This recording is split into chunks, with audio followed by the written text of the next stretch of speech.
Betis'in quşu digər komandaların quşları kimi uğur gətirəcək, yoxsa bütün Avropa kubokları qazanmaqla Chelsea futbol tarixində ilkə imza atacaq? Betis 24-də 24 edə bilər. Mən söhbəti nədən aparıram? Son 23 finallarda klub və milli komandada qadın və kişilər səviyyəsində İspanlar çıxdıqların finalını hamısını udurlar. Və bugün qarşılarında Chelsea var, hansı ki daha güclü komandadır, əlbəttə ki favoritdir, amma məğlub edilməz komanda deyil. Gəlin komandaları başa düşməyə çalışaq. Hər iki komandanın mövsümünü iki yerə bölmək olar.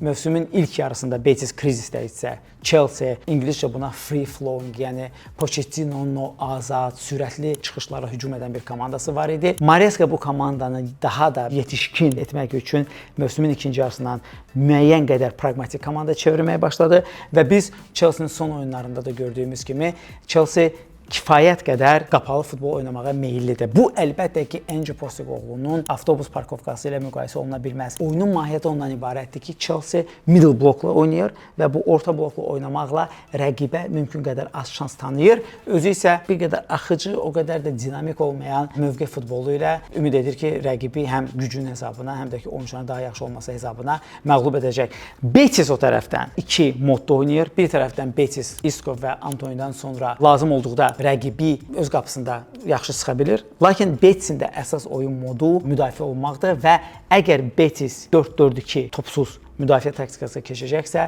Chelsea bu böyük çətinliklər yaradacaq. Ona görə bizim gözləntimiz nədən ibarətdir ki, bu oyunda əgər Anamal erkən qol olmazsa, heç kim heç yerə tələsməyəcək. Chelsea ilk qol vurarsa, əlbəttə ki, Nicholas Jackson da qayıtması ilə bərabər orta və aşağı bloklarda oynayıb Betisi əks hücumda cəzalandırmağa çalışacaq.